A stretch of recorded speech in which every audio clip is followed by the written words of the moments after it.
नमस्कार, जनता टीवी देख रहे हैं आप। आपके साथ मैं हूं अंजलि भंडारी और बात करेंगे देवभूमि उत्तराखंड की खबरों की। तो उत्तराखंड आंदोलन के दौरान शहीद हुए राज्य आंदोलनकारी की याद में श्रद्धांजलि कार्यक्रम आयोजित किया गया और इस मौके पर मुख्यमंत्री पुष्कर सिंह धामी खटीमा पहुंचे और उन्होंने शहीदों को श्रद्धा सुमन अर्पित किए और उनको श्रद्धांजलि देकर उन्हें याद भी किया।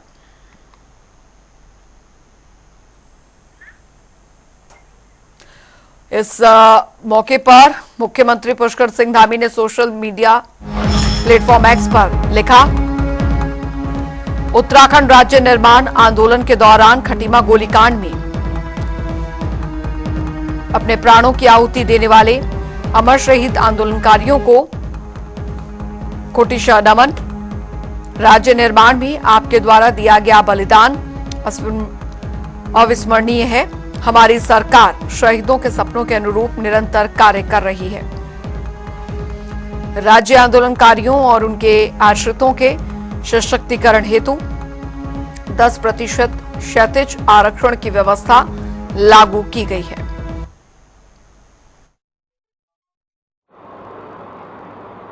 जिन्होंने विधानसभा में, उत्तर प्रदेश में भी अनेक बार इस आवाज को उठाया। आदरणीय काशी सिंह हैरी जी, हमारे वरिष्ठ राज्य आंदोलनकारी कैप्टन शेर सिंह दिगारी जी, हमारे जो हर वर्ष इनका यहाँ प्रयास रहता था कि राज्य के कोई न कोई महानुभाव यहाँ आकर हमारे उत्तराखंड को, हमारे बलिदानियों को अपनी श्रद्धांजलि दे। ऐसा प्रयास करने वाले हमारे आदरणीय दाम सिंह रावत जी, शांति जाला जी, रामू जोशी जी, मंडी परिषद के अध्यक्ष अनिल कुमार ठाकुर जी, राजपाल सिंह जी, उत्तम दत्ता जी, हमारे सहयोगी किसान नेता और हमारे बड़े भाई आदरणीय प्रकाश तिवारी जी, हरीश चंद्र जोशी जी, नंदन सिंह खलायत जी, भुवन भट्ट जी, श्री रणदीप पोखरिया जी, अमित पांडे जी और प्रमुख राज्य आंदोलनकारी जो आज हल्द्वानी से हम सब के मध्य आए हैं, आदरणीय हुकुम सिंह कुंवर जी, श्री विकास शर्मा जी एवं हमारे जिलाधिकारी जी, पुलिस अधीक्षक और सभी हमारे आए हुए सभी बड़े बुजुर्ग, सभी उपस्थित माताएं बहनें, मेरे नौजवान साथियों, उपस्थित पत्रकार मित्रों एवं छायाकार बंधु, हमारे बलिदानियों के जिन्होंने अपना सर्वोच्च बलिदान दिया उत्तराखंड राज्य को बनाने के लिए, सलीम जी, अब्दुल रशीद, सलीम जी के पिताजी अब्दुल रशीद जी, नानक सिंह जी, देवी देवी जी, नरेश चंद जी, जगत सिंह मनोला जी, अनिल भट्ट जी एवं आए हुए सभी हमारे राज्य आंदोलनकारी।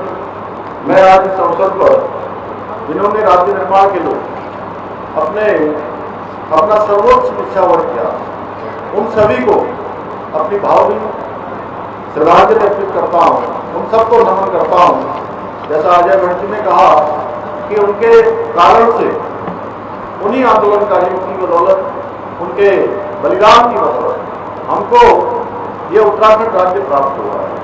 मैं उनको कोटि कोटि प्रणाम करता हूँ और आज का दिन उन महान लोगों को याद करते हुए उनके प्रति कृतज्ञता प्रकट करने का दिन है, जिन्होंने उत्तराखंड को एक अलग राज्य बनाने के लिए अपने प्राणों का बलिदान दिया।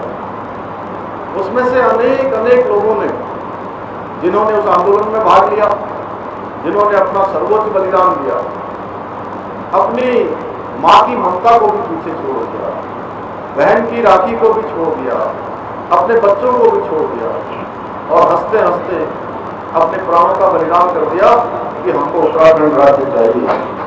खटीमा गोलीकांड की 30वीं वर्षी पर आज के दिन बलिदान होने वाले सभी बलिदानियों को मैं कोटि कोटि नमन करता हूं, जिन्होंने हम सबके बेहतर भविष्य के लिए, अलग उत्तराखंड राज्य के लिए अनेक सपने देखे और अपने वर्तमान और भविष्य को कुर्बान कर दिया।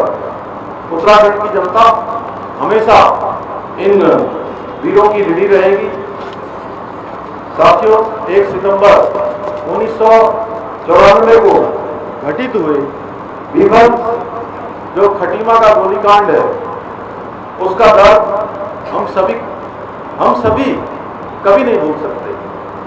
मैंने स्वयं उस दिन को देखा, यहाँ कितनी बड़ी संख्या थी, किस प्रकार से यहाँ पर लाठीचार्ज हुआ, किस प्रकार से गोलीकांड हुआ। अनेक लोग यहाँ सामने भी बैठे हैं, कैप्टन शेर सिंह दिगारी जी हैं जो उस समय के नेतृत्व करने वाले हैं, हमारे बहुत सारे लोग, उनको यहाँ से नेपाल तक जाना पड़ा और खटीमा गोलीकांड को याद करके खटीमा वासियों सहित पूरे उत्तराखंड के लोगों का दिल सहम जाता है जब हम सोचते हैं किस प्रकार का यहाँ कर्फ्यू लग गया था, कैसा वातावरण हो गया था, लोग किस प्रकार से उस समय किस प्रकार से उनको प्रताड़ित किया गया था। लेकिन हमें याद रखना है कि आखिर क्यों लोगों ने अपना बलिदान राज्य निर्माण के लिए किया। भाइयों बहनों, इन महान लोगों ने अपना बलिदान केवल और केवल इसलिए किया क्योंकि वो उत्तराखंड का सुनहरा भविष्य चाहते थे, हम सब का सुनहरा भविष्य चाहते थे। वो उत्तराखंड का विकास, उत्तराखंड का उत्थान चाहते थे, एक अलग राज्य चाहते थे। वो इस बात को भली भांति समझते थे कि उत्तराखंड अलग राज्य बनकर ही सच्चे अर्थों में अपने सपनों को पूरा कर सकता है। उनके बलिदान और उनके त्याग की सच्ची श्रद्धांजलि यही होगी कि हम सब मिलकर उनके सपनों का उत्तराखंड बनाएं। और आज के इस अवसर पर मैं भारत रत्न श्रद्धेय पंडित अटल बिहारी वाजपेयी जी को भी नमन करना चाहता हूं कि जिन्होंने हम सब उत्तराखंड वासियों की भावनाओं का सम्मान करते हुए अपने कालखंड में पृथक राज्य का निर्माण किया और यह पृथक राज्य के रूप में उत्तराखंड को लेकर जो हमारे आंदोलनकारियों की सोच थी, उनकी आकांक्षाएं थी, उनको पूरा करना हम सबका कर्तव्य है, हम सबका संकल्प है कि हमें उनके सपनों का उत्तराखंड बनाना है। मैं इस अवसर पर पूरी प्रतिबद्धता के साथ कहना चाहूंगा कि हमारी राज्य सरकार उत्तराखंड आंदोलनकारियों के आदर्शों और उनके सपनों को साकार करने के लिए हर संभव प्रयास कर रही है।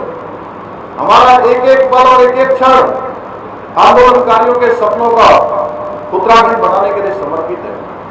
हम वह सब काम आगे बढ़ा रहे हैं जो हमारे उत्तराखंड के आंदोलनकारी जिसके बाद। और वो करेंगे इस बीच आ रही एक बड़ी खबर की और बड़ी जानकारी। देहरादून से उत्तराखंड दौरे पर देश के उपराष्ट्रपति जगदीप धनखड़, ये इस वक्त की बड़ी खबर। उत्तराखंड दौरा देश के उपराष्ट्रपति जगदीप धनखड़ का, और जगदीप धनखड़ के दौरे का आज दूसरा दिन है। कल देहरादून वो पहुंचे थे, देहरादून ऋषिकेश एम्स में कार्यक्रम का आयोजन जो है वो हो रहा है और कार्यक्रम में शिरकत करेंगे उपराष्ट्रपति जगदीप धनखड़। तो एम्स में एक पेड़ मां के नाम लगाएंगे पौधा। उत्तराखंड दौरा देश के उपराष्ट्रपति जगदीप धनखड़ का, जगदीप धनखड़ के दौरे का दूसरा दिन है आज। नवीन शुक्ला संवाददाता हमारे साथ जुड़ गए हैं ज्यादा जानकारी के साथ। नवीन, आज देश के उपराष्ट्रपति जगदीप धनखड़ जो कि देहरादून ऋषिकेश के दौरे में आए हुए हैं, उनका दौरे का दूसरा दिन है, क्या कुछ कार्यक्रम रहने वाले हैं आज? उपराष्ट्रपति अपने 2 दिवसीय दौरे पर उत्तराखंड पहुंचे हैं और आज ऋषिकेश में वहां पर प्रतिभाग कार्यक्रम में प्रतिभाग करेंगे। आज सेना का हेलीकॉप्टर वो ऋषिकेश एम्स पहुंच चुका है और अब से कुछ देर बाद ही आज उपराष्ट्रपति जगदीप धनखड़ ऋषिकेश एम्स में जो कार्यक्रम किया गया है उसमें प्रतिभाग करने वाले हैं। इसके साथ ही जो एक पेड़ मां के नाम के तहत वहाँ एक पेड़ वहां पर लगाएंगे और इसके साथ ही जो वहाँ के जो डॉक्टर्स हैं उनसे भी बातचीत करते हुए नजर आएंगे। कहीं ना कहीं कार्यक्रम को लेकर तमाम सारी जो रूपरेखा थी उसे तय करने का काम किया गया है कि उपराष्ट्रपति खुद उत्तराखंड दौरे पे है तो जो सुरक्षा व्यवस्था है उसे चाकचौबंद करने का काम किया गया है।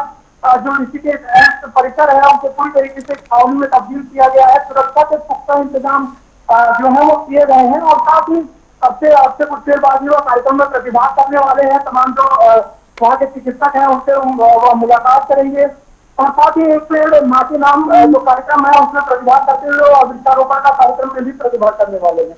बिल्कुल, तैयारियां नवीन काफी जोर शोरों से यहाँ पर की गई है। अगर बात की जाए, क्योंकि उपराष्ट्रपति का आगमन उत्तराखंड में, वो भी 4 दिवसीय दौरा, दूसरा दिन है आज, कई कार्यक्रम प्रस्तावित हैं, लेकिन देख पा रहे होंगे कि कार्यकर्ताओं में कितना जोश जो है वो यहाँ पर देखने को मिल रहा है, क्योंकि देश के उपराष्ट्रपति उत्तराखंड दौरे पर आए हैं, तो जाहिर तौर पर कार्यकर्ता जो है पार्टी स्तर पर भी क्या कुछ तैयारी उनके स्वागत को लेकर की गई? निश्चित तौर पर देखिए, क्योंकि जो कार्यक्रम है उपराष्ट्रपति का वो विशेष कार्यक्रम था, जिसके तहत वो देहरादून के तमाम कार्यक्रमों में प्रतिभाग किया था। जी जी। RIMC का जो कार्यक्रम था उसमें प्रतिभाग किया था। और साथ ही जो अखिल भारतीय अनुसंधान आयुर्विज्ञान संस्थान जी जी ऋषिकेश जी। है, वहाँ पर अब उनका जो कार्यक्रम है वो वहाँ पर पहुंचे हैं। और कहीं ना कहीं जो तमाम जो चिकित्सक हैं, जो एम्स के चिकित्सक हैं, उनसे संवाद भी करते हुए उपराष्ट्रपति नजर आएंगे।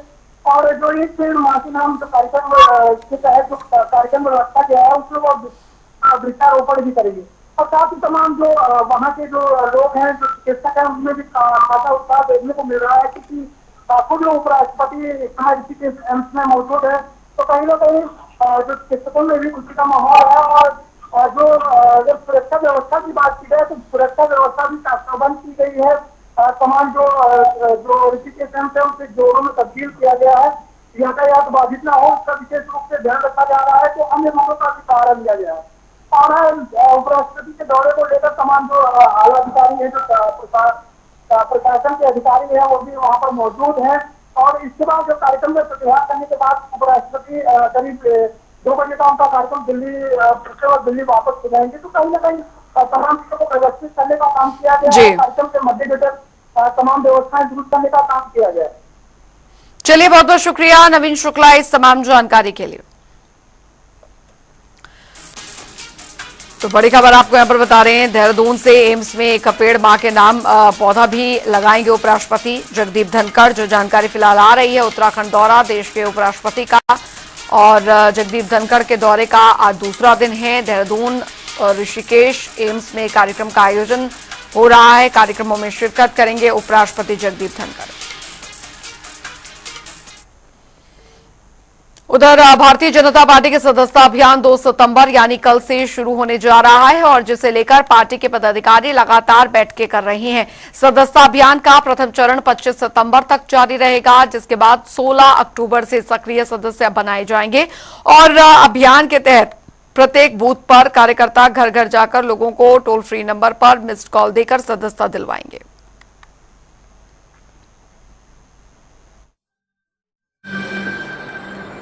कि सदस्यता अभियान को सभी लोग बड़ी बारीकी से ले रहे हैं। मैंने भी तीनों मंडल के अंदर जाके बैठकें की हैं, और उसको प्रारंभ किया जाएगा 2 तारीख से। माननीय प्रधानमंत्री को 2 तारीख को जगत प्रकाश नड्डा जी के माध्यम से सदस्यता ग्रहण कराई जाएगी। उसके बाद में उसी दिन अपने पुष्कर सिंह धामी को माननीय अपने प्रदेश के अध्यक्ष महेंद्र भट्ट जी वो सदस्यता ग्रहण कराएंगे, और उसके बाद में पूरे देश के अंदर सदस्यता प्रारंभ हो जाएगी। और ये हमारे लिए गर्व की बात है कि देश और दुनिया का सबसे बड़ा दल के रूप में हमारी सदस्यता है। पुरानी सदस्यता के आधार पर आज अगर माने तो पहले चाइना के अंदर 8.5 करोड़ थी जो सबसे बड़ी सदस्यता थी, आज 18.5 करोड़ से ज्यादा सदस्यता हमारी भारतीय जनता पार्टी की है। और अब जो सदस्यता होगी वो इसका रिकॉर्ड तोड़ेंगे और भारी मात्रा में सदस्यता होगी। का सदस्यता अभियान 2 सितंबर से शुरू होगा। 2 सितंबर को सबसे पहले हमारे राष्ट्रीय अध्यक्ष आदरणीय जेपी नड्डा जी प्रधानमंत्री श्री नरेंद्र मोदी जी को पहला सदस्य बनाएंगे।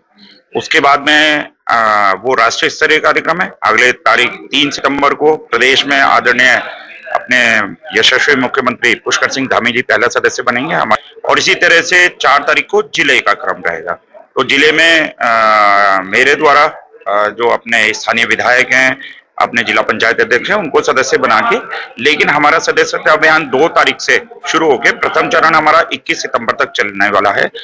और विश्व की सबसे बड़ी पार्टी होने के नाते से हम बड़े जोर शोर से इसको कोशिश करेंगे, जो हमें टारगेट दिया है उससे पहले ही हम इसको पूरा करेंगे।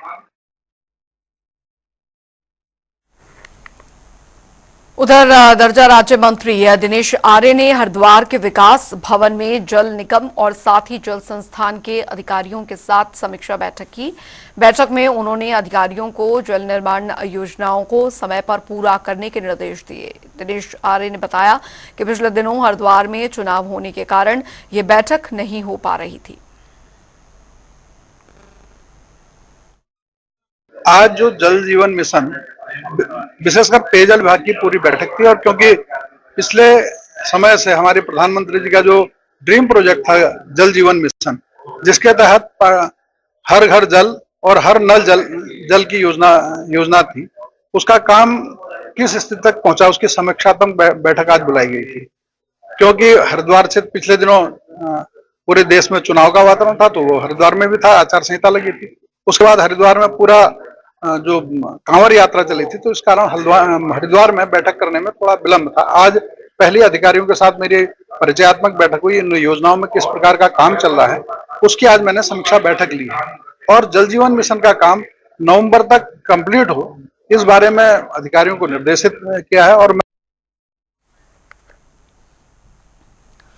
उधर खटीमा में बीजेपी नेता रंजीत सिंह नामधारी और साथ ही बीजेपी प्रदेश कार्यकारिणी सदस्य रमेश चंद्र जोशी ने संयुक्त प्रेस कॉन्फ्रेंस की और इस दौरान उन्होंने विधायक कापड़ी पर कई आरोप लगाए और बताया कि कार्यकाल के 2.5 साल बीत जाने के बाद भी विधायक ने जनता से किए जो वादे थे वो पूरे नहीं किए।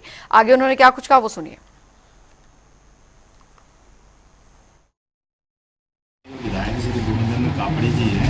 उन्होंने क्वेश्चन उठाए थे कि जहाँ के माननीय मुख्यमंत्री प्रदेश देख रहे हैं हमारे खटीमा के लिए कुछ विकास कार्य नहीं हो रहे हैं, उन्हीं विषयों को आज आपके बीच में रखा गया है कि माननीय मुख्यमंत्री जी द्वारा क्षेत्र में कितने विकास के कार्य किए जा रहे हैं। सबसे बड़ी बात है, जब वो खुद यहाँ के विधायक थे तो अनेकों ऐसे उन्होंने काम किए जो जनता के बीच में आज भी बराबर वो काम चल रहे हैं। जैसे बाईपास का निर्माण कराया, नागरिक हॉस्पिटल का निर्माण कराया, ITI कॉलेज लेके आए, पॉलिटेक्निकल कॉलेज लेके आए, जनजाति स्कूल के लिए एक लंबे स्कूल बनाया, आश्रमपति का सौंदर्यीकरण कराया। तो ऐसे अनेक कामों के लिए उन्होंने यहाँ पे काम किए हैं। तो उन्हीं कामों को छुपाने के लिए और अपने को चमकाने के लिए भुवन चंद्र कापड़ी जी हमेशा जनता में तो जाते नहीं है, धरना प्रदर्शन का काम करते हुए अपने आप को दिखाना चाहते हैं और कामों से बचना चाहते हैं। वहीं नगर निकाय चुनाव को लेकर परिसीमन का काम अब पूरा हो चुका है। इसकी रिपोर्ट जल्द ही जिलाधिकारी सोनिका को सौंपी जाएगी। बता दें कि इस पर अब जानकारी देते हुए देहरादून के नगर आयुक्त गौरव कुमार ने कहा कि हमें परिसीमन के दौरान विभिन्न निवर्तमान पार्षदों और साथ ही स्थानीय लोगों की तरफ से कुल 262 आपत्तियां प्राप्त हुई थी, जिसके बाद अब परिसीमन की रिपोर्ट तैयार हो चुकी है, जिसे जल्द ही DM को सौंप दिया जाएगा। जो हमारे द्वारा 17 तारीख को आपत्तियों हेतु प्रकाशन किया गया था, उसमें आपत्तियां जो प्राप्त हुई थी 262 आपत्तियां विभिन्न स्तरों से प्राप्त हुई थी। इसमें पूर्व पार्षद भी थे, सामान्य नागरिक भी थे, कुछ संगठन भी थे। उनको 24 तारीख को सुनवाई का अवसर दिया गया था माननीय जिलाधिकारी के द्वारा। लोगों ने उपस्थित होकर अपनी अपनी बात कही, उन सभी पर विचार किया गया, उन सभी का नियमानुसार निस्तारण किया गया है। यथासंभव प्रयास किया गया है कि सभी की जो उचित आपत्तियां हैं उन सभी को निस्तारित सही से किया जा सके, और पूर्ण रिपोर्ट हमने तैयार कर ली है। आज हम जिलाधिकारी महोदया को रिपोर्ट सबमिट कर देंगे। जिलाधिकारी महोदय का अनुमोदन प्राप्त होने के पश्चात वो रिपोर्ट शासन को प्रेषित कर दी जाएगी, जिसके उपरांत उसका पुनः प्रकाशन कर दिया जाएगा। उधर राजधानी देहरादून के डोईवाला सामुदायिक स्वास्थ्य केंद्र में स्वास्थ्य शिविर का आयोजन किया गया, जिसमें कि 8 विशेषज्ञ चिकित्सकों ने लोगों को कई स्वास्थ्य सेवाएं दी गई। वहीं आपको बता दें कि देहरादून के CMO डॉक्टर संजय जैन ने कहा कि देहरादून जिले में PM जन मन जो योजना के अंतर्गत सामुदायिक स्वास्थ्य केंद्रों में विशेषज्ञ चिकित्सकों की उपलब्धता कराई जा रही है। स्वास्थ्य शिविर ये 2 तरह के चल रहे हैं। एक तो PM जनमन योजना के अंतर्गत सभी सामुदायिक स्वास्थ्य केंद्र में विशेषज्ञ चिकित्सकों की उपलब्धता कराते हुए स्वास्थ्य शिविर लगाए जा रहे हैं, जिसमें कल ही हमारा CSC डोईवाला में शिविर लगाया गया था, जिसमें विशेषज्ञ चिकित्सक हमको इंद्रेश हॉस्पिटल से उपलब्ध कराए गए थे। उससे पहले हमने पिछले हफ्ते रायपुर में भी इसी टाइप का, तो हमारे जितने 5 CSC हैं उनमें इंद्रेश हॉस्पिटल के विशेषज्ञ डॉक्टरों की मदद से हम लोग शिविर का आयोजन आगामी माह में भी अब करेंगे। तो इसमें जनता ज्यादा से ज्यादा लाभान्वित हो सके, उसके लिए हमारे स्तर से व्यापक प्रचार प्रसार इन कैंपों का किया जा रहा है। उधर सरकार की ओर से चिकित्सा सुविधा को दुरुस्त करने के लिए लगातार काम किए जा रहे हैं और इस पर जानकारी देते हुए स्वास्थ्य सचिव आर राजेश कुमार ने बताया कि पिछले दिनों मुख्यमंत्री पुष्कर सिंह धामी ने 1500 नर्सों को नियुक्ति पत्र प्रदान किए हैं और इसी के साथ ही मेडिकल एजुकेशन डिपार्टमेंट में 1455 नर्सों और एएनएम के रिजल्ट जल्द जारी किए जाएंगे, जिससे कि आगामी दिनों में उत्तराखंड के चिकित्सालय में स्टाफ की कमी को दूर कर दिया जाएगा। जो अभी नर्सेस हैं, नर्सेस की तैनाती जो है लगभग 1500 नर्सेस के तैनाती तो हुई अभी हाल ही में हुई है मेडिकल हेल्थ डिपार्टमेंट में, और माननीय मुख्यमंत्री जी के कर कमलों से उनको जो है नियुक्ति पत्र भी मिला। इसी के तर्ज पे मेडिकल एजुकेशन डिपार्टमेंट में लगभग 1455 नर्सेस की अभी रिजल्ट जल्दी निकलने वाली है, एएनएम्स की भी अभी निकलने वाली है। तो लगातार मेडिकल डिपार्टमेंट जो है, जो हमारे मेडिकल स्टाफ है, पैरामेडिकल स्टाफ है, जो HR मैन पावर है, इनको बढ़ाने पे खासा जोर दे रहा है। और अभी हमने डॉक्टर्स के लिए भी जो स्पेशलिस्ट हैं उनके लिए रिटायरमेंट जो एज है वो 65 हम लोगों ने अभी कर दिया है। हालांकि वो 60 पे रिटायर होंगे, लेकिन उनका जो है हम लोग उनकी सेवाएं हम लोग 65 तक हम लोग लेंगे। और देवभूमि उत्तराखंड की खबरों में अभी के लिए फिलहाल इतना ही। वक्त एक छोटे से ब्रेक का।